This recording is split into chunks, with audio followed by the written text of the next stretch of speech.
सत्य को खोजने वाले आप सभी साधकों को हमारा प्रणाम।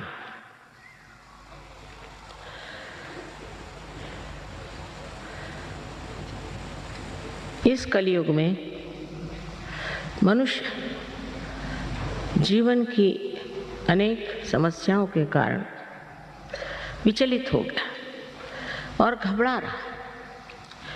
कलयुग में जितने सत्य को खोजने वाले हैं उतने पहले कभी नहीं हुए, और यही समय है जब कि आपको सत्य मिलने वाला है। लेकिन ये समझ लेना चाहिए कि हम कौन से सत्य को खोज रहे हैं, क्या खोज रहे हैं। नहीं तो किसी भी चीज़ के पीछे हम लग करके ये सोचने लग जाते हैं कि यही सत्य है। इसका कारण ये है कि हमें अभी तक केवल सत्य, एब्सोल्यूट ट्रूथ मालूम है। कोई सोचता है कि ये अच्छा है, कोई सोचता है वो अच्छा है, कोई सोचता है कि जीवन और ही तरह से बिताना चाहिए। तो विक्षुब्ध सारी मन की भावना और भ्रांति में इंसान घूम रहा। इस संभ्रांत स्थिति में उसको समझ में नहीं आता है कि आखिर क्या कारण है जो मेरे अंदर शांति नहीं। मैं शांति को किस तरह से अपने अंदर प्रस्थापित करूं। मैं ही अपने साथ लड़ रहा हूं, झगड़ रहा हूं, कुछ समझ में नहीं आता। यही कलयुग की विशेषता है, और इसी कारण इस कलयुग में ही मनुष्य खोजेगा। पहले इस तरह की संभ्रांत स्थिति नहीं थी। मनुष्य अपने मानवता से ही प्रसन्न था। अब आप इस मानव स्थिति में आ गए। इस स्थिति में अगर आपको केवल सत्य मालूम होता तो कोई झगड़ा ही नहीं होता। हर एक इंसान एक ही बात सोचता, और कुछ भी समझाने से, बतलाने से मनुष्य सिर्फ मानसिक हो जाता है, मेंटल हो जाता है। पढ़ पढ़ के भी मानसिक हो जाता है, और उसमें कोई शांति नहीं मिलती, उसमें कोई आराम नहीं मिलता, उसमें कोई चैन नहीं आता। तो सत्य क्या है ये समझ लेना चाहिए। अब बात यह है कि मैं जो कुछ भी आपके सामने बात कहूँ, इसे आप एकदम से मान्य मत करें, क्योंकि अंधश्रद्धा से हम लोग पहले ही पीड़ित हैं। स्पेशली बंगाल में तो मैं सोचती हूँ यहाँ पर इस कदर तांत्रिक ये वो सब ने जकड़ डाला।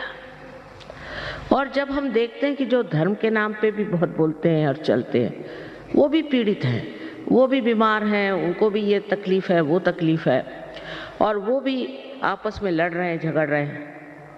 इसका मतलब उन्होंने अभी तक सत्य को प्राप्त नहीं किया, सिर्फ उसके बड़े बड़े इश्तिहार लगा के रखे। तब मनुष्य घबरा के पूछता है कि सत्य है क्या। सत्य और प्रेम ये दोनों एक चीज है। आश्चर्य की बात है कि इसका मिलाप लोग समझ नहीं पाते। समझ लीजिए आप किसी को नितांत प्रेम करते हैं तो आप उसके बारे में हर एक छोटी छोटी बातें जान लेते हैं, पर ये परमात्मा का प्रेम है, ये दैवी प्रेम है। इस प्रेम को सत्य मान लीजिए, ऐसा मैं नहीं कहूँगी, पर यह सिद्ध हो सकता है। उसके लिए आपको इस मानव चेतना से, ह्यूमन अवेयरनेस से ऊपर उठना होगा। तभी आप समझ पाएंगे कि सत्य और प्रेम एक ही चीज़ है, और ये दोनों ही चीज़, दोनों ही बातें, दोनों ही गुण ऐसे मनुष्य में होते हैं जिसने आत्म साक्षात्कार को प्राप्त कर लिया। और जिसने अभी तक आत्म साक्षात्कार को प्राप्त नहीं किया और जो सिर्फ ऊपरी तरह से बातें करता है और काफ़ी लेक्चर देगा या काफ़ी कर्मकांड कराएगा, उससे आज तक किसी का फायदा हुआ नहीं और न होगा।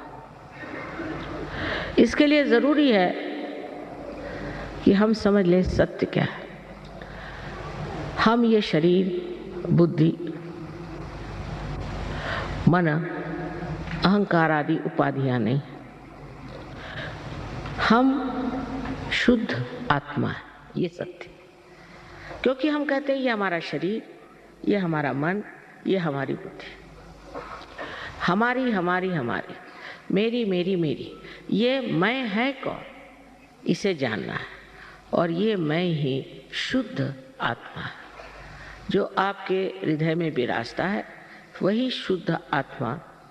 उसको प्राप्त करना, उसका प्रकाश अपने चित्त में लाना ही एक तरह से आत्मा का दर्शन है।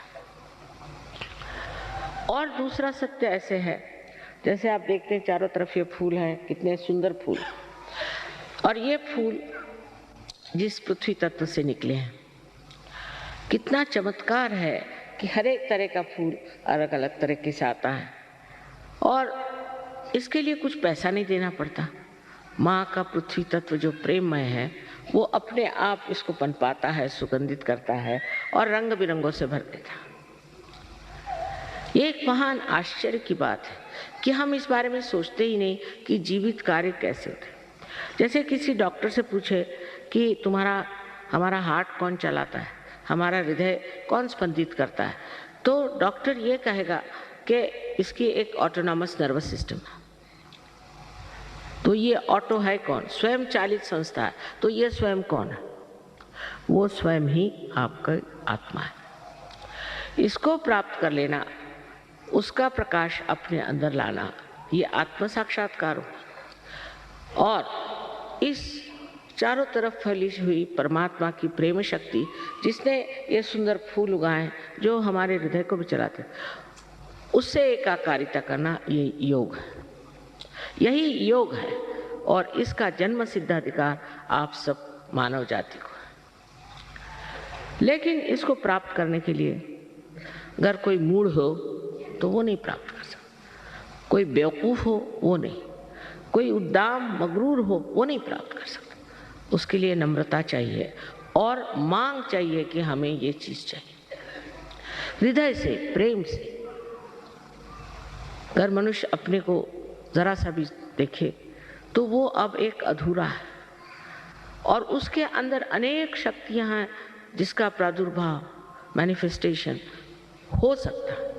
लेकिन उसके लिए मनुष्य को ये समझना चाहिए कि आप नम्रतापूर्वक इसे अपने हृदय से मांग, क्योंकि अगर प्रेम की शक्ति मांगनी है तो प्रेम पूर्वक ही मांगी जाती है। लड़ाई झगड़े से और परेशान करने से ये शक्ति कभी भी प्राप्त नहीं। इस शक्ति के बारे में आपको पहले बता ही चुके हैं वो कि त्रिकोणाकार अस्थि में ये शक्ति कुंडलिनी नाम की है। अब ये कोई नई बात मैं नहीं कह रही हूँ। हमारे शास्त्रों में छठी, समझ लीजिए छठी शताब्दी, जबकि शंकराचार्य है, उन्होंने इस पर बात की। लेकिन 13,000 वर्ष मार्कंडेय ने कुंडलिनी की बात की, पर सब संस्कृत भाषा। इसलिए 12वीं शताब्दी में ज्ञानेश्वर जी ने इसकी बात की है, जब उन्होंने ज्ञानेश्वरी लिखी जो कि गीता पर टीका थी। उसमें 6ठे अध्याय में उन्होंने लिख दिया कि कुंडलिनी शक्ति से आत्म साक्षात्कार घटित होता। तो उस वक़्त के जो धर्म मार्तंड थे उन्होंने कहा नहीं, ये निषिद्ध है, 6ठा जो अध्याय है निषिद्ध है, किसी ने पढ़ा नहीं लिखा नहीं। इस तरह से जो हमारे अंदर निहित छिपी हुई जो शक्ति है जो कि हमें उस स्थिति में पहुंचा सकती है, वो पूर्णतः एक अंधकार में, एक जिसको कहना चाहिए कि अज्ञान में, इग्नोरेंस में छिप गई। फिर हमारे यहाँ एक से एक बुद्धिमान लोग निकले, इंटेलेक्चुअल्स,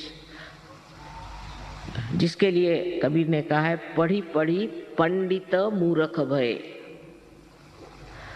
पहले मैं सोचती थी कि पढ़ पढ़ के पंडित मूर्ख कैसे हो जाएंगे, ऐसे कैसे हो सकता, लेकिन मुझे बहुत मिले ऐसे। उनसे बात करने से पहले वही बोले जाते थे और क्या बोलते थे भगवान जाने, ये किताब में लिखा, वो किताब में लिखा। मैंने कहा आपकी किताब में क्या लिखा है वो बताइए। तो हम अपने से अनभिज्ञ अपने से अपरिचित दूसरों ही की बातें अपने खोपड़ी में भर लेते हैं। ये तो इंटेलेक्चुअल साइड हो गई। और दूसरी हो गई भक्ति की साइड, तो उसमें भी एक तरह का नशा, एक तरह का नशा है, चेतना नहीं। दोनों चीज में एक तरह से वास्तविकता से दूर, असलियत से परे, रियलिटी से बिल्कुल दूर हम खड़े हुए। अब आपको एक उदाहरण देंगे। आपके यहाँ हरे रामा हरे कृष्णा का बड़ा जोर चल रहा, लेकिन शिकागो में मैं गई थी तो वहाँ शिकागो में उनके अब जो गुरु हैं वो आए, तो वो बिल्कुल पतली धोती पहन के और ऊपर एक बनियान पहन के आए, और इतनी ठंड थी कि मैं तो शॉल में भी ठिठुर रही थी और वो भी ठिठुर रहे थे। तो मुझे मिलने आया, मैंने कहा ये आप क्या पहन रहे हो, ये ऐसी पतली धोती क्यों पहने हो भाई, इतनी ठंड है, मैं तो माँ हूँ ना। तो दुख लगा कि ये बेचारा धोती क्यों पहने। सो कहने लगे कि भाई बात ये है कि मेरे गुरु ने कहा कि आपको धोती पहने चाहिए तभी आपका मोक्ष होगा। मैंने कहा अच्छा। हमारे भारतवर्ष में 80% लोग धोती पहनते, बंगाल में तो और भी ज़्यादा। और इन सबका अगर मोक्ष होने वाला है तो तुमको स्थान कहाँ मिलेगा। फिर उसने बाल सब मुंडाए हुए थे बेचारे ने, और एक चोटी रखी हुई थी। सो मैंने कहा ये बाल क्यों मुंडा लिए। कहले गुरु ने कहा जब तक बाल नहीं मुंडाओगे तब तक तुम्हारा मोक्ष नहीं हो सकता। उस पर कबीर ने एक बड़ा सुंदर कहा है कि अगर बाल मुंडाने से आप स्वर्ग में जा सकते हैं, तो जिस मेंढे के हर साल 2 बार बाल मुंडाए जाते वो आपसे पहले पहुंच जाएगा। और वो इसको मानते हैं बड़े श्रद्धापूर्ण रीति से, और मुझसे नाराज हो गए कि आपके मैं गुरु के विरोध में बोल रहे हूँ। नहीं, मैंने कहा मैं तो माँ हूं ना, तो इसलिए पूछ रही हूँ कि भाई ये अपनी दुर्दशा क्यों बनाए। फिर दूसरी बात समझने की है कि उपवास करो, ये नहीं खाओ वो नहीं खाओ, उपवास करो, सर के बल खड़े हो जाओ, ये करो। कहले काय के लिए, मोक्ष प्राप्ति के लिए। अगर परमात्मा आपके पिता स्वरूप प्रेम स्वरूप है, तो कौन पिता चाहेगा कि अपना बच्चा सर मुंडा के पतली सी धोती पहन करके सर के बल खड़ा हो जाए अपने पिता से मिलने के लिए। बताइए कितनी अजीब सी बात है। कोई पिता चाहेगा कि अपना बच्चा भूखा मरे। और माँ को तो अगर सजा देना तो खाना बच्चे बंद कर देते, हम खाना नहीं खाएंगे, हो गया माँ खत्म। कुछ भी गुस्सा आएगा उनका खत्म हो जाता। आप तो माँ को बहुत अच्छे से जानते। तो कौन ऐसा विचित्र तरह का आलंबन है जिससे आप इस मोक्ष को प्राप्त हो सकते। आप जब मनुष्य हुए तो आपने कितना पैसा खर्च किया। आप कौन से तांत्रिक के पास गए थे कि गुरु के पास गए थे, कुछ किया था? आप मनुष्य तो हो ही गए ना। तो कोई ना कोई ऐसी अंदर शक्ति है जिसे मैं प्रेम की शक्ति कहती हूँ, जिसको कि रिडम्पशन की शक्ति कहते हैं, जिससे मनुष्य का उत्थान होता है, जिससे आज आप मनुष्य स्वरूप हो गए। अब अगर ये आपके अंदर शक्ति है, समझ लीजिए, अगर है तो उसका उत्थान क्यों न किया जाए। अब इसके लिए आप पैसा वैसा नहीं दे सकते, इसके लिए आप मुझे नहीं खरीद सकते। कोई अपनी माँ को खरीदता है क्या? कम से कम अपने देश में तो कोई नहीं खरीदता, आप परदेश की बात छोड़ो। तो इसको पाने की चीज क्या है? ये भी आपकी अपनी व्यक्तिगत अपनी आपकी माँ है, हर एक। और आपके अंदर जो भी कुछ है, आपका भूतकाल, आपका भविष्यकाल, आपका सब कुछ इसमें टेप रिकॉर्ड के जैसे भरा हुआ। और वो जानते, ये आपकी माँ व्यक्तिगत आपकी अपनी अपनी अलग अलग माँ है, वो आपके कुंडलिनी में स्थित है। और इसकी शक्ति को अगर जागृत करना है तो उसके लिए आप क्या पैसा दे सकते हैं? अगर समझ लीजिए इस पृथ्वी में आपको पृथ्वी माँ के उदर में एक अगर बीज आपको बोना है, तो वो अपने आप सहज स्पॉन्टेनियसली पनप जाता है। उसके लिए क्या, आप सर के बल खड़े हो नहीं तो कुछ भी करो, उससे फायदा होगा? समझ की बात है। जो जीवित कार्य है वो सारा जीवित कार्य सहज होता है।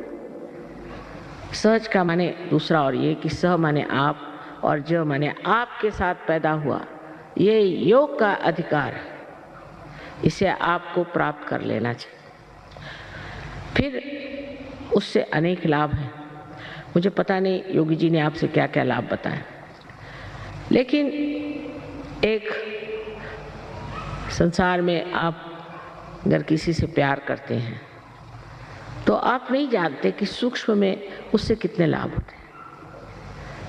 अगर आप प्यार करते हैं और वो भी आपसे प्यार करता है तो दोनों के आदान प्रदान में एक बड़ी सूक्ष्म सी संवेदना होती है जो बहुत सुखदायी और शांतिमय होती है। पर आजकल ऐसा प्यार तो देखने को नहीं मिलता। ऐसी तो कोई व्याख्या भी नहीं कर सकता। ऐसे कोई सेंटिमेंट्स ही नहीं होते।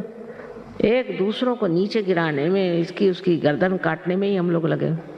प्यार की तो बात छोड़ी, यहाँ तक कि जो बड़े भक्ति योग फलाना ठिकाना प्रीच करते हैं और बिठाकर लोगों से भक्ति कराते हैं, वो सब लोगों का ध्यान सिर्फ पैसा लेने पर है। ये समझ लेना चाहिए। इस पृथ्वी माँ को आपने कितना पैसा दिया है जो ऐसे सुंदर सुंदर फूल आपको दे रही है। पहली तो चीज है कि आप प्यार को खरीद नहीं सकते। खरीदा हुआ प्यार नहीं होता।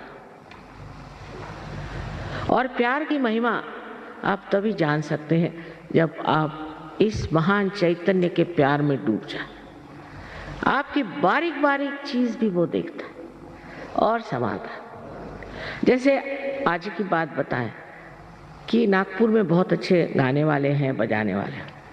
तो मैंने कहा कि न जाने उनको बुला लें तो अच्छा रहेगा यहाँ पर, क्योंकि बंगालियों का गाना तो बंगालियों ने सुना ही है, दूसरा कोई सुनाए तो अच्छा रहे। और देखिए सवेरे पहुँच गए वो अपने आप से ही। मैंने कहा आप कैसे आए? तो कल दुर्गापुर में हमारा प्रोग्राम है, वहाँ हमें जाना था तो हम आ गए। आपको सहज में ऐसी बातें होती हैं कि चमत्कार पे चमत्कार हो रहा है। आपको मैं बताऊंगी तो आपको विश्वास देगा कि चमत्कार जिसको हम कहते हैं वो चमत्कार नहीं है, क्योंकि यह परमात्मा का क्या है, उसमें क्या चमत्कार हो सकता? वही स्वयं चमत्कार है।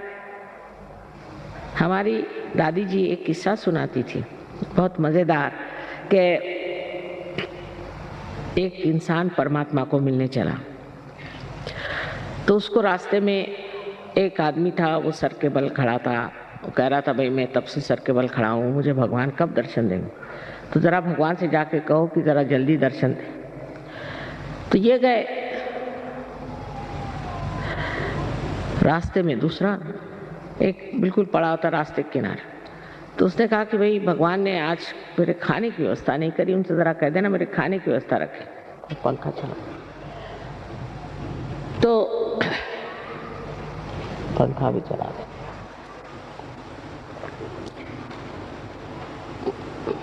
तो इन्होंने कहा कि अच्छा हम कह देंगे भगवान से।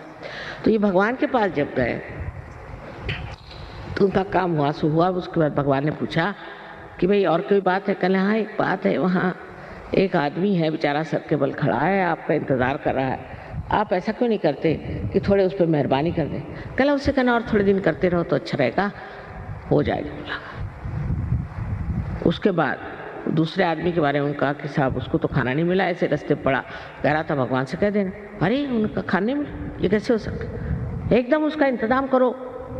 तो ये अचंभे में पड़ गया कि वो तो सर के बल पर खड़ा है तब से, उसकी कोई परवाह नहीं, और ये ऐसी रास्ते पर ऑर्डर दे रहा है और इसकी इतनी परवाह करें। अब ये प्रेम की बात है। तो उनसे परमात्मा ने कहा अच्छा तुम ऐसा करो, तुम नीचे जा रहे हो ना, तो दोनों से एक ही बात कर। क्या बात? कि मैं भगवान के यहाँ गया तो एक सुई के टोक में से उन्होंने सुई के छेद में से एक उसमें से ऊँट निकाल दिया। बस इतनी बात करना था।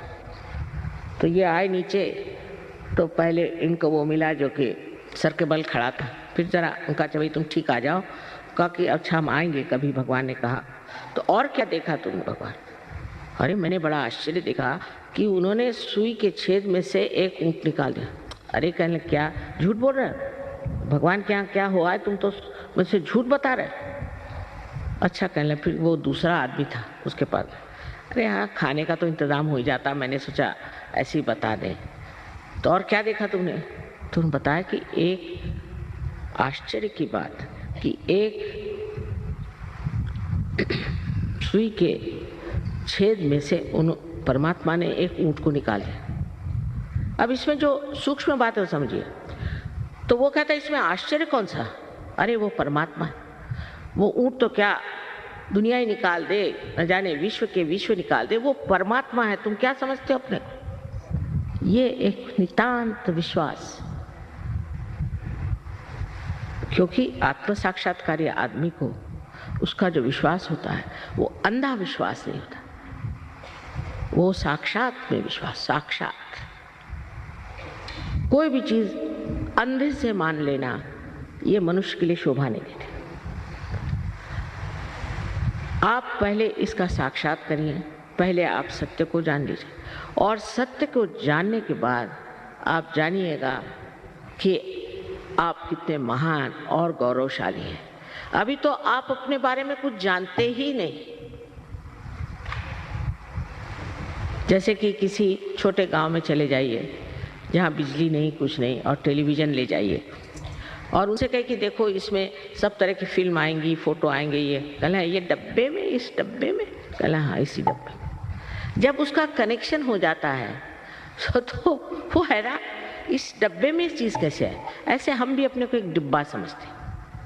और ख़ासकर बंगाल में मैंने देखा है कि इंसान बहुत निराश रहता है हमेशा, और रोने के गाने गाते रहता है, रोने में रहता है। अब दिन बदल गए, ये समझना चाहिए कि नया समय आ गया। ये बड़ा एक विशेष समय, इसको मैं ब्लॉसम टाइम कहती हूँ, बसंत बहार कहती हूँ। लेकिन बहुत से लोग इतने निराश हो गए, इतने निराशा में फंसे हुए हैं कि वो समझ ही नहीं सकते कि इस निराशा के बाद एक बड़ी भारी सुबह होने जा रही जो सारे दुनिया में छा जाएगी, और वो आज का समय है। लेकिन सहयोग में एक ही बस बात है कि आत्म साक्षात्कार हो जाएगा, कुंडलिनी का जागरण हो जाएगा, सब कुछ हो जाएगा। लेकिन उसके बाद आपको इसको बहुत पल्लवित करना है, बढ़ाना है, वृक्ष बनना है। यही लोग कम हो जाते हैं। जैसे अभी मेरे लेक्चर में इतने लोग आए, पिछली मर्तबा से कम आए, क्योंकि इसमें कुछ न कुछ बनना होता है। ये नहीं कि मैं सहयोगी हूँ, नहीं। सहयोगी का मतलब ये कि आपके अंदर क्या क्या शक्तियाँ जागृत हुई। सबसे तो पहले आपको वो स्थिति मिलती जिसे हम लोग निर्विचार समाधि कहते हैं। विचार हमारे अंदर आते हैं और जाते हैं, भूतकाल से भविष्यकाल तक हम सोचते रहते हैं, पर वर्तमान को हम नहीं जानते, और वर्तमान असलियत है। तो विचार उठे नीचे गए, फिर विचार उठे नीचे गए, उसके बीच में एक जगह है जिसे विलंब कहते हैं, पॉज। वो विलंब को हम नहीं पकड़ पाते जहाँ वर्तमान है। या तो आगे की बात सोचते हैं, पीछे की, जैसे अभी जिनको जाना है वापस सोच रहे होंगे कि अब ट्रैम मिलेगी नहीं, बस मिलेगी कि नहीं, ये है नहीं, वो नहीं। या तो पिछली बातें सोचते रहें। और मैं अगर कहूँ कि अभी वर्तमान में आप खड़े हो जाइए तो नहीं हो सकते, क्योंकि एक विचार उठा खत्म, दूसरा विचार उठा खत्म, और हम उसके ऊपर में नाचते रहते हैं। लेकिन जब कुंडलिनी जागृत होती है तो ये विचार लंबाकृत हो जाते हैं, ऐसे रिलैक्स हो जाते हैं, लंबाकृत, और उसके बीच में जो जगह बन जाती है और वर्तमान में आप खड़े हो जाते हैं। और जब आपका चित्त वर्तमान में होता है तो आप कुछ नहीं सोचते, निर्विचार, और निर्विचार में आनंद झरने लग जाता है। अब जैसे यहाँ एक बड़ा सुंदर कारपेट है, एक उदाहरण के लिए, तो मैं कहूँगी भाई कितना सुंदर है, अब मैं करिए, मेरा है तो मेरे लिए सर दर्द हो जाएगा कि भाई ख़राब ना हो जाए, ये नहीं वो नहीं, इंश्योर करो, सब जो होते हैं प्रॉब्लम्स कोई चीज़ पाने की। और मेरा नहीं दूसरे का है तो मैं ये सोचूंगी कितने का मिला, कहाँ मिला, कब पाएंगे ये। लेकिन अगर हम निर्विचार इसे देखें तो इसको बनाने में जिस कलाकार ने अपना आनंद बूंद दिया है, वही आनंद सर से लेकर नीचे तक ठंडा ठंडा बहना शुरू हो जाए और उस आनंद में आप स्नात हो जाएंगे। जब आप निर्विचार हो जाते हैं तब आप अपने शांति में खड़े हो जाते हैं। शांति, ये कहने की बातें हैं कि शांति के बड़े बड़े इन लोगों ने ऑर्गेनाइजेशंस बनाए, शांति में अवार्ड्स दिए, ये वो। मैंने तो बहुत से लोगों को देखा है जिनको बड़े शांति के अवार्ड्स मिले। इतने गर्म होते हैं, इतनी गर्म तबीयत कि उनसे अगर मिलना हो तो एक लकड़ी जाके लेके जाइए सामने, और नहीं तो लेके 2-4 झापड़ ही मार देंगे आपको। कोई आप उनसे बात ही नहीं कर सकते, इतने गुस्से ले लो, उनमें कोई प्रेम की झलक भी नहीं। वो क्या है, शांति दें। और उनको इंटरनेशनल अवार्ड्स मिले, पता नहीं किस तरफ से देख के दिए उनको इंटरनेशनल। इस प्रकार हम लोग बिल्कुल भुलावे में रहते हैं, क्योंकि हमारे अंदर की जब शांति प्रस्थापित होती है तब हम समझते हैं कि शांत चित्त क्या होता है। जैसे कि आप पानी में खड़े हैं तो आप परेशान हैं उसकी लहरों से, क्योंकि लहरें आकर के आपको डरा रही कि कहीं डूब न जाए। पर अगर आप किसी नाव में चले जाए तो आप लहरें देख रहे हैं, मज़ा आ रहा है, आपको घबराहट नहीं। पर अगर आप तैरना जानते हैं तो आप कूदते हैं नीचे में और जो डूब रहे हैं उनको बचा सकते हैं। इसी प्रकार सहयोग में आपकी प्रगति थी। पहले आप निर्विचार समाधि में उतरते हैं, फिर आप निर्विकल्प समाधि में उतरते हैं। कभी कभी ये किसी किसी को दोनों एक साथ मिल जाते हैं। ये बड़ी आश्चर्य की बात है, दोनों चीज़ एक साथ घटित होती है और इसमें इंसान जो है उस शांति को भी प्राप्त करता है और उन शक्तियों को भी प्राप्त करता है जो उसके अंदर निहित है। पर उसका कोई वो ये नहीं उसके लिए बाल मुंडा ले या उसके लिए भगवा वस्त्र पहने, कुछ ये सारे भाव अंदर। आपको तो राजा जनक की कहानी मालूम है, मुझे नहीं बताना चाहिए। पर जैसे अब मैं गृहस्थ हूँ, मेरे पति ऐसे ऐसे हैं, चलो उन्होंने कहा तो कपड़े पहन लिए अच्छे, कहा तो जेवर पहन लिए। जब किसी चीज़ को पकड़ा ही नहीं तो छोड़ेंगे क्या? अगर आपने पकड़ के रखा है तो आप छोड़ सकते हो, पर अगर पकड़ा ही नहीं तो छोड़ो क्या? इस तरह की स्थिति जो है संन्यास अंदर से होती है, बाह्य से दिखाने की स्थिति नहीं होती। बाहर से तो कपड़े सन्यासी के पहले अंदर धंधे चोरों के, इसका फायदा क्या? तो ये जो ढोंग है ये सब खत्म हो जाता है, क्योंकि मानव अपनी इज्जत करने लगता है, अपना मान उसको होता है, उसके अंदर एक तरह की चमक आ जाती है कि मैं क्यों, मुझको क्या करना। और ये आत्म साक्षात्कारी लोग ही दुनिया में बड़ा बड़ा नाम करते, जैसे अपने तिलक साहब, तिलक आत्म साक्षात्कारी थे, इसमें कोई शक नहीं। अब्राहम लिंकन थे, वो आत्म साक्षात्कारी थे। शास्त्री जी थे, वो आत्म साक्षात्कारी। हमें तो हम कहते हैं कि जो लोग आत्म साक्षात्कारी नहीं, वो कभी भी सत्य पे टिक ही नहीं सकते। आप कोई भी ऑर्गेनाइजेशन ले लीजिए, बस झगड़े शुरू आपस में। क्यों? क्योंकि असत्य पे खड़े हो, इसीलिए सब डामाडोल हो रहे हैं। तो पहले आपको प्राप्त करना चाहिए कि अपनी अंदर की शांति। इस शांति को प्रस्थापित किए बगैर आप कोई भी विश्व में शांति नहीं कर सकते। आपको आश्चर्य होगा, रशिया में यहाँ से कहीं अधिक लोग, सारा इससे बड़ा भी होता है स्टेडियम, सारा बढ़ जाता है और सारे के सारे एक साथ पार हो जाते हैं। और इतने शांत चित्त लोग हैं रशिया के।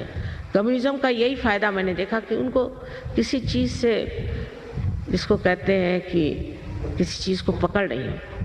उनकी गवर्नमेंट ने कहा अच्छा तुमको हम तुम्हारे फ्लैट्स दे देते हैं, ले लो। कहना ना, हमको नहीं चाहिए, तुम ही रखो। ये एक फायदा हुआ। उसमें 35 या 40% लोग बहुत ही बेकार हैं। उनको तो मालबोरो सिगरेट दे दो तो भी चाहिए, वो खुद दे दो तो चाहिए।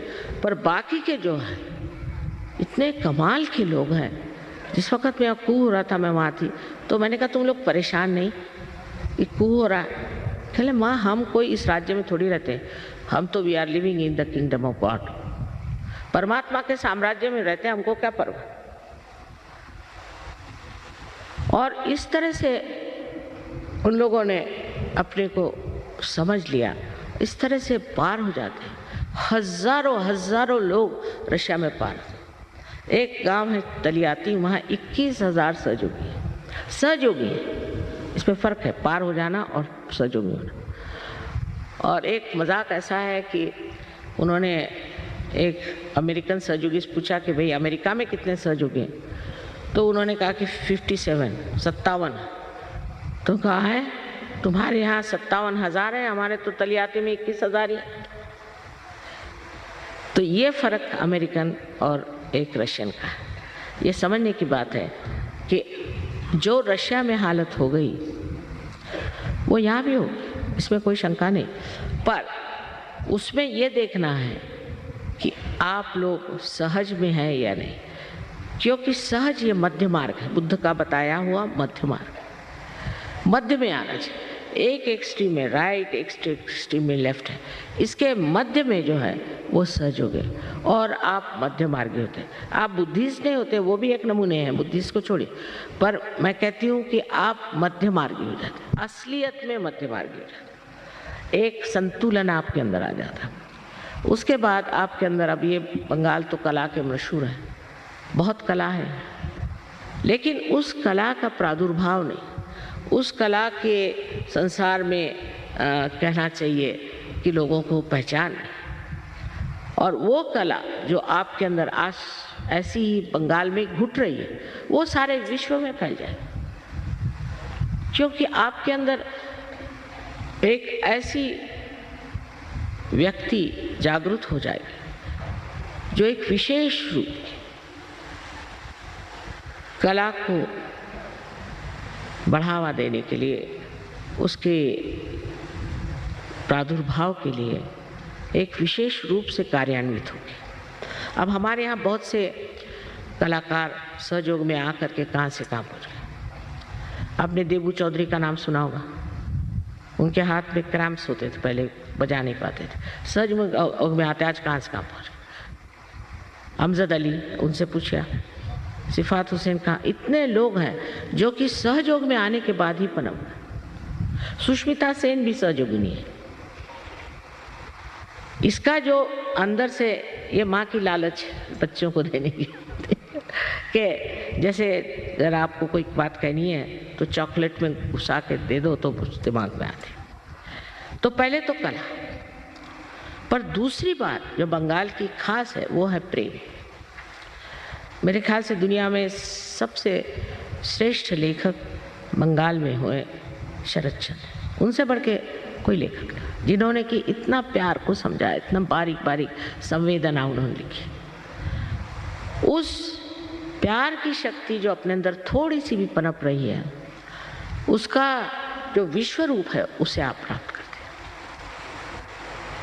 हमारे यहाँ जैसे कि कविता है, रविंद्र बाबू ने ये विजन देखा था कि भारत के शोर पे, भारत के किनारे ऐसी ऐसी लोग आएंगे। ये सब हो रहा है, गणपतिपुरे करके एक जगह है, वहाँ पर ये सब हो रहा है, जो उन्होंने कहा था वो साकार होगा। लेकिन इन लोगों को ये 70 देशों से आते, मैंने कभी लड़ते नहीं देखा, झगड़ते नहीं देखा, कोई गंदी बात बोलते नहीं देखा, और निरीक्षक। मैंने कहा भाई यहाँ बड़ा तुम लोगों को, अब ये लोग सब रईस करके भी हैं, काफ़ी आराम से रहते हैं, कि बे आराम ही है तुमको। तो कहले नहीं माँ, हमें तो आत्मा का आराम चाहिए, वो हम यहाँ प्राप्त करें। हम तो आत्मा के आराम के लिए, शरीर का आराम क्या करें, कैसे भी सो लेंगे, कैसे भी रह लेंगे, एकदम मस्त अवधूत बने हुए। अब बताइए कि फॉरेन के लोग, इंग्लैंड में जो पहला हमारा ये हुआ मुठभेड़ हुई, तो 7 ड्रग एडिक्ट्स के साथ 7। अब पढ़े लिखे, कोई प्रिंसिपल यहाँ का तो कोई प्रोफेसर वहाँ का, सब कैम्ब्रिज और ऑक्सफोर्ड के लोग 7, और उनसे जूझते जूझते 4 साल लग गए।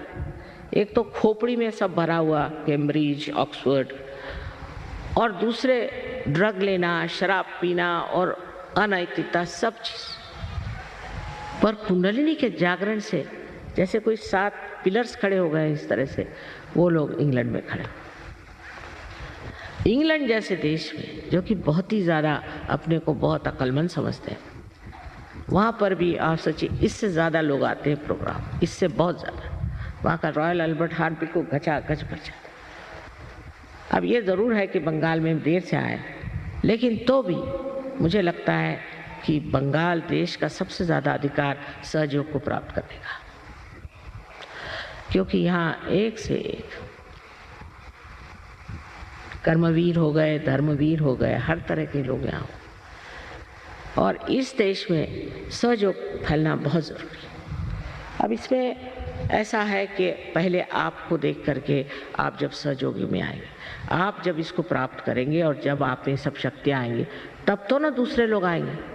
लेकिन अभी आधे लोग उठ के चले गए, ऐसा और कहीं नहीं होता। आपको आश्चर्य, एक पत्ता नहीं हिलता, क्योंकि सब लोग अपना भला चाहते हैं। सब चाहते हैं कि हमारा कल्याण।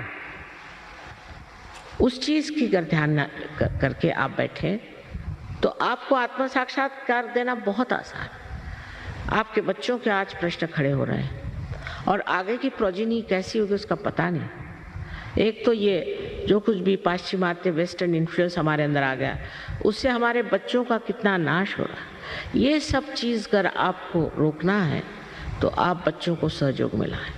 उसमें बस यही बात है कि जैसे कोई कहे कि मेरे हाथ में एक सांप है, अब मैं हठी हूँ और कहे कि आपके हाथ में सांप, तो मैं कहूँगी नहीं, ये तो सांप नहीं है, ये तो डोर है। जिद करूँगी, पर जैसे ही कोई प्रकाश आ जाएगा उस सांप को मैं छोड़ दूँ।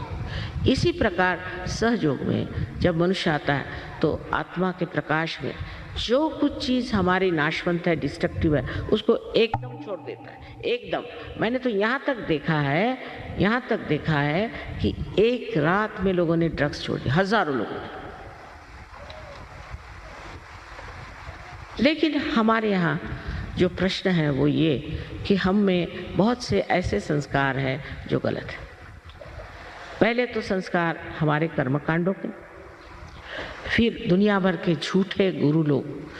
पहले दिन मैं आई थी जब यहाँ पहला प्रोग्राम हुआ तो हॉल में सिर्फ एक आदमी था, आप सोचिए, और बाहर एक तांत्रिक अपने को मार रहा था हंटर से, वहाँ हजारों लोग खड़े थे।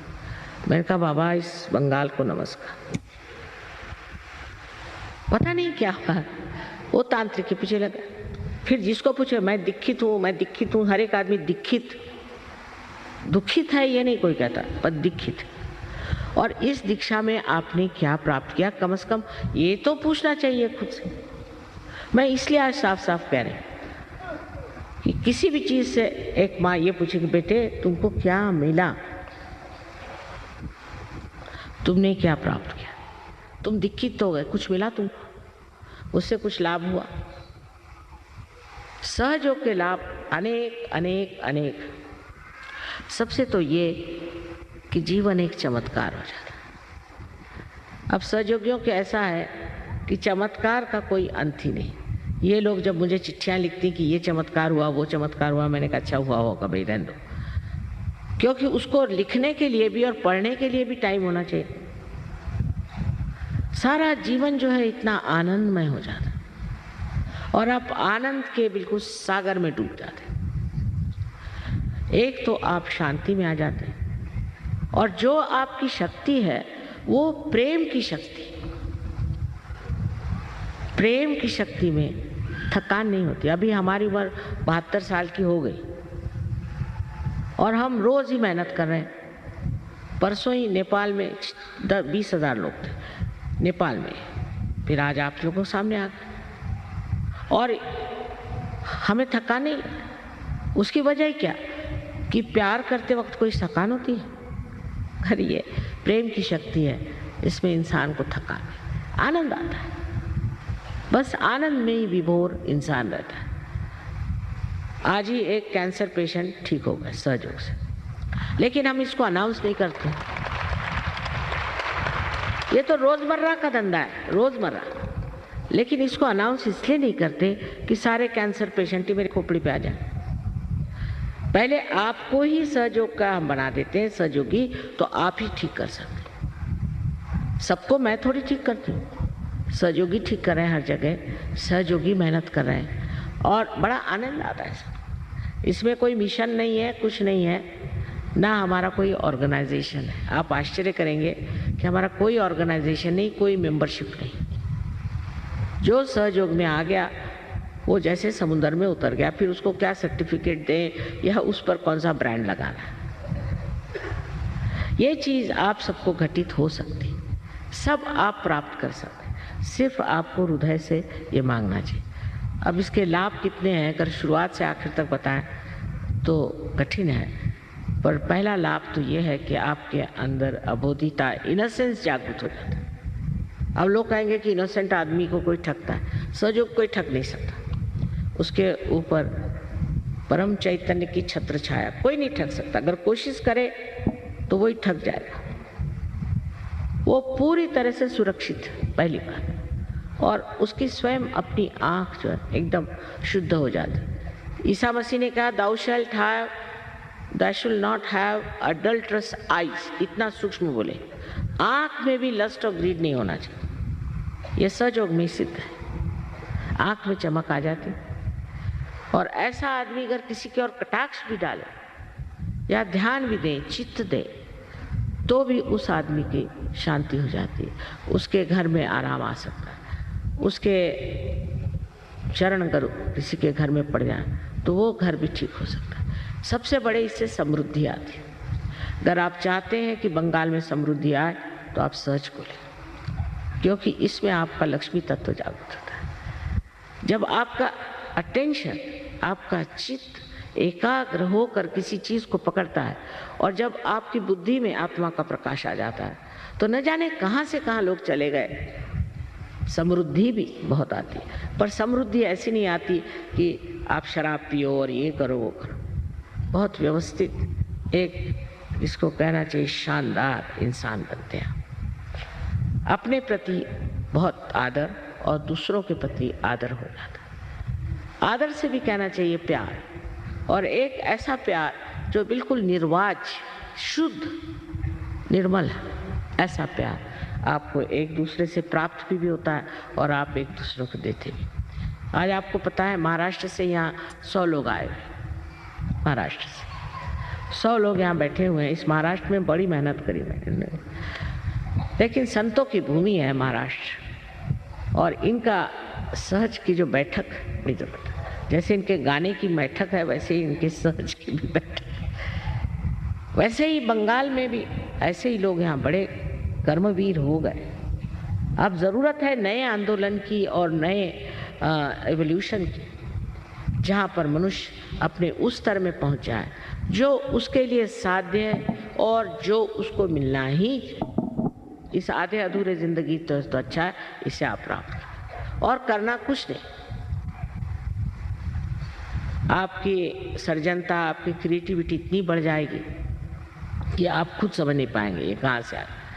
ऐसे ऐसे लोग जिन्होंने कभी कविता तो क्या, कोई भी लेख भी नहीं लिखा, ऐसे कविताएं लिखी, और महादुष्ट लोग भी उनकी शक्लें बदल गई। इसमें ये समझ लीजिए कि एक मनुष्य एक नए अवतरण में उतर आता है, और ये सब आपका ही है, मेरा क्या। आप ही की कुंडलिनी और आप ही का पाना, सिर्फ एक जागृति की बात है। जागृति हो जाए, जैसे कि एक बीज में से एक अंकुर निकल आता है, इस तरह से जागृति हो जाएगी। पर जागृति के बाद उसको वृक्ष बनाना आपको जरूरी है। इसमें कच्चे पड़ जाते हैं। इसमें मैं कहूँगी रशियंस ज़बरदस्त होगा। और नॉर्थ इंडिया में दिल्ली जैसी जगह 16,000 सजोगी हैं। आप समझ सकते हैं कि नॉर्थ इंडिया, जहाँ की उनको दत्तात्रेय कौन मालूम नहीं, कुछ कुंडलिनी को कुंडली कहते थे, ऐसे लोग इतने ऊंचे पद पर क्यों चले गए? उनमें कंडीशनिंग नहीं, कुछ कोई उनमें ऐसे संस्कार बैठे नहीं जिससे वो जकड़ गए। और बंगाल में तो सबसे सृजन शक्ति सबसे ज़्यादा है। यहाँ पे भक्ति है, सृजनता है, सब कुछ है। सिर्फ एक बात की कमी कि अपने ऊपर विश्वास नहीं, आत्मविश्वास नहीं। अपने को हमेशा कम ही समझते हैं। जब तक आत्मविश्वास नहीं होगा तब तक सहयोग आप साध्य नहीं कर सकते, क्योंकि आप ये हैं, मैं कहती हूँ आप यही हैं कि आप उस महान शक्ति को प्राप्त करें। आप में सब कुछ निहित है, लेकिन विश्वास नहीं, आत्मविश्वास। यही सोचते हैं कि हमने तो ये गलती करी तो हमने वो गलती करी, हमेशा गिल्टी फील करते हैं। हमको कैसे मिलेगा, हम कैसे, अभी मैं कह रही हूँ आपको मिलेगा सब। सिर्फ आत्मविश्वास हो कि हमें मिलने वाला है, ये हमें मिलने का है और ये हमारा अपना हक है प्राप्त करने। और बहुत आसानी से सहज आपको मिल सकता है। अपने ऊपर पूर्ण विश्वास होना चाहिए कि आज ही आप सबको ये प्राप्त हो। एक बात। दूसरी बात इसमें यह है कि अपने को तो आपको माफ कर देना चाहिए। आपसे लोग कहते हैं तुमने ये पाप किए, वो पाप किए, सब यहाँ भूल जाना चाहिए। जो ऐसे कहते हैं वही पापी है, मैं तो ये कहती हूँ। जो आपको समझाते हैं वही पापी है। कोई पाप पुण्य की बात आज नहीं करनी। मेरे लिए आप बच्चे हैं ना, माँ के लिए बच्चे कैसे भी हों तो भी प्यारे होते हैं। तो ये सब बातें जो जिससे कि आप अपने ऊपर ग्लानि करें और अपने को न्यून समझें, इसे मेहरबानी से आप लोग भूल जाइए। और ये जानिए कि आप परमात्मा की नज़र में दोषी नहीं, और आप इससे मानना होगा कि आप दोषी नहीं, बिल्कुल भी कोई भी दोष आपके अंदर नहीं। इस सच्चे श्यामलाम भूमि में इतनी पुण्य भूमि है, इसमें आप दोष कैसे कर सकते? इतनी तकलीफ़ें हैं, परेशानियाँ हैं, इतने आप बर्दाश्त करते, कोई संसार में लोग नहीं कर सकते जैसे आप लोग सहन करते। फिर आप अपने ही ऊपर लेते हैं। कोई लोग कहते हैं हमारा पूर्व जन्म ऐसा था, कुछ नहीं, आज उससे संबंध ही नहीं। आज वर्तमान की बात मैं करें, इस वक्त आप आए तो इसलिए आप मुझ पर विश्वास करके अपने को क्षमा कर दें। पहली बात ये बहुत ज़रूरी, आत्मविश्वास हो और अपने को पूरी तरह से क्षमा करें। और दूसरी बात है कि आप सबको क्षमा कर दीजिए, क्योंकि क्षमा करो या न करो आप कुछ करते नहीं। क्या करते हैं आप जब आप क्षमा नहीं करते? कुछ भी नहीं। ये तो एक मिथ्या बात है कि हम नहीं क्षमा कर सकते, बड़ा मुश्किल है। कोई मुश्किल, उल्टे जब आप क्षमा नहीं करते हैं तब आप अपने को दुख देते। जिसने आपको तकलीफ दी, परेशानी दी, उसको अगर आप क्षमा कर दें तो आप अपने को कम से कम परेशान तो नहीं करेंगे। वो तो आराम से बैठा है और आप अपने को बेकार में चले जा रहे हैं। बिल्कुल लॉजिकल है ना बात। तो अभी इस वक्त आप लोग सब इतना करिए कि माँ हमने सबको क्षमा कर दिया। उनका नाम भी नहीं सोचने का, क्योंकि वे सरदर्द, हमने सबको क्षमा कर दिया। इतना ही अपने मन में कहने से चीज एकदम आपको हल्कापन आ जाएगा। यही मैंने ये बात कही जिसे संस्कृत में हम क्षम दो मंत्र कहते हैं, बीज मंत्र है। कि पहले तो ये कि मैं गलत नहीं हूँ, हम मैं हूँ, और दूसरा ये कि सबको मैं क्षमा कर देता हूँ। दोनों चीज़ आपके अंदर इस वक्त अगर घटित हो जाए तो बड़ा ही आसान हो जाएगा आपको प्राप्त होना। फिर दूसरी बात ये कहनी है कि आप बहुत ही पुण्य कर्मों की वजह से इस भारतवर्ष में पैदा हुए। इतना ही नहीं किंतु इस बंगाल देश में, बंग देश में आप पैदा हुए, ये आपके पूर्व जन्म के अन्य कर्मों की वजह से।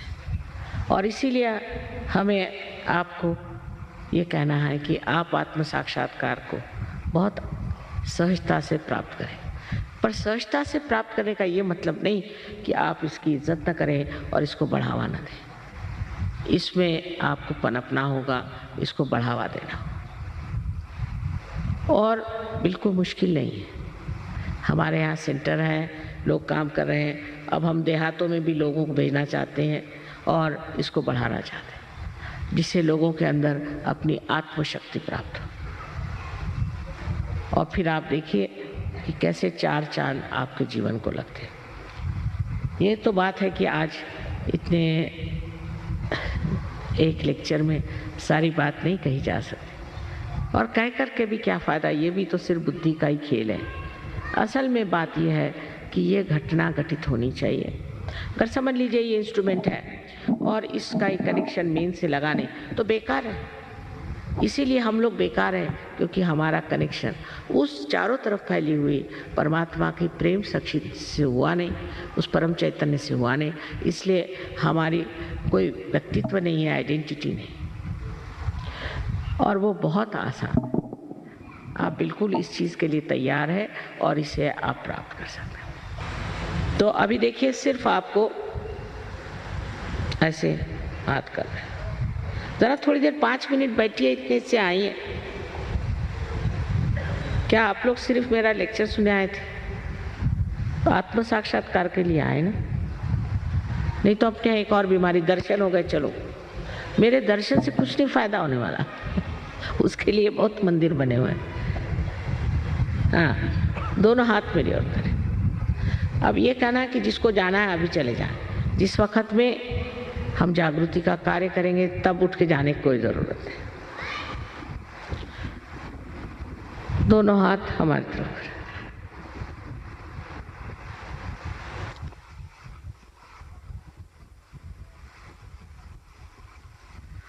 अब पहले तो आपको चाहिए कि अब आप अपने को बिल्कुल तरह से क्षमा कर दें। इस वक्त अपनी गलतियां और पाप पुण्य जोड़ने की जरूरत है।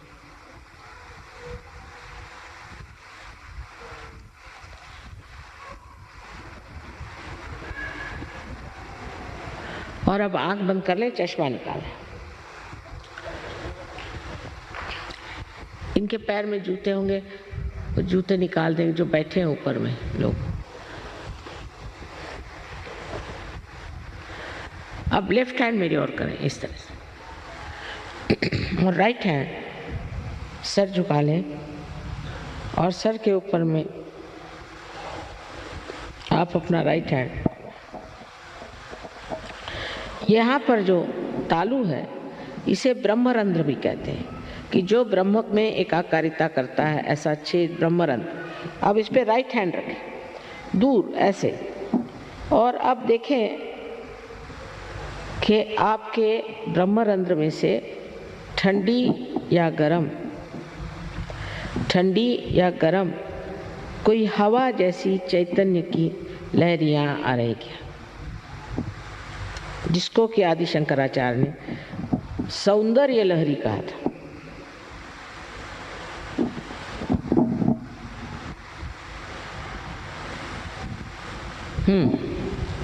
नीचे सर झुका, नीचे सर झुका। अब मेरे और राइट हैंड करें, और फिर से अपना सर झुका,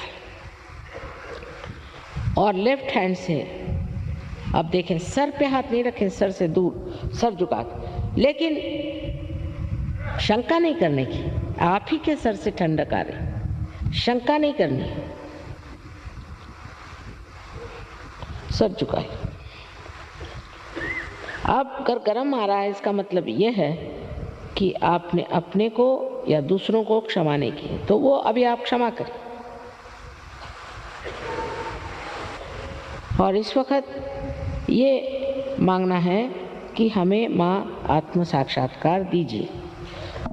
आप मांगिए मन में कि माँ हमें कृपया आत्म साक्षात्कार दीजिए। मैं ज़बरदस्ती नहीं कर सकती, मैं आपकी जो स्वतंत्रता है उसको नहीं छू सकती, क्योंकि अगर स्व का तंत्र बताना है तो उसके लिए ज़रूरी है कि आपकी इच्छा से सब होगा। तो अब फिर से राइट हैंड से आप देखिए और कहिए कि माँ मुझे मेरा आत्म साक्षात्कार दीजिए, राइट हैंड से। अब दोनों हाथ आकाश की ओर करें और सर ऊपर की तरफ, और यहाँ एक प्रश्न पूछें अपने मन में विश्वास के साथ, माँ क्या ये परम चैतन्य की लहरें हैं? प्रश्न करें 3 बार अंदर अपने हृदय में पूछें, माँ क्या ये परम चैतन्य की लहरें हैं? सर पीछे कर, आत्मविश्वास के साथ पूछिए, शंका नहीं करनी। हाँ, अब हाथ नीचे करें। अब दोनों हाथ मेरी ओर करें इस तरह से, चश्मा पहन लें और मेरी ओर देखें और विचार नहीं करें, विचार नहीं करें। आपके विचार ठहर गए, निर्विचार।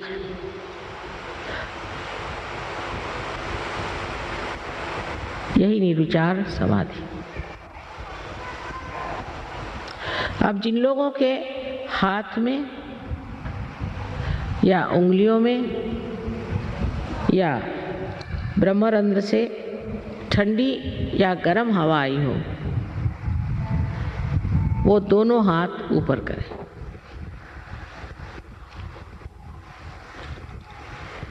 वाह वाह, जरा देखिए आप लोग, क्षण भर में तो सब पार हो गए, क्षण भर में सब पार हो गए, सबने प्राप्त कर लिया। आप इसको आगे बढ़ाना है। आप सारे आत्म साक्षात्कारी लोगों को हमारा वंदन, अनेक बार वंदन। आप इसको बढ़ाना है। एक आध दो को नहीं हुआ होगा, कोई बात नहीं, हाथ नीचे कर। एक आध दो को नहीं भी हुआ, कोई बात नहीं, देखा जाएगा। पर जिसको हुआ हो या नहीं हुआ, आप लोग जरूर सेंटर में आए। वहाँ कोई आपसे पैसा नहीं मांगे, लेकिन थोड़ा टाइम तो अपने को भी देना चाहिए।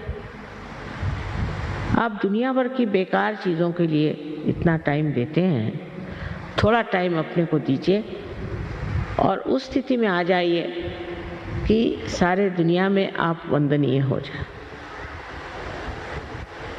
सबको हमारा अनंत आशीर्वाद। बात है, हम इतना सफ़र करते हैं कि ज़्यादा दिन यहाँ कलकत्ते में नहीं रह पाते। बहुत इच्छा हमारी कि यहाँ रहें।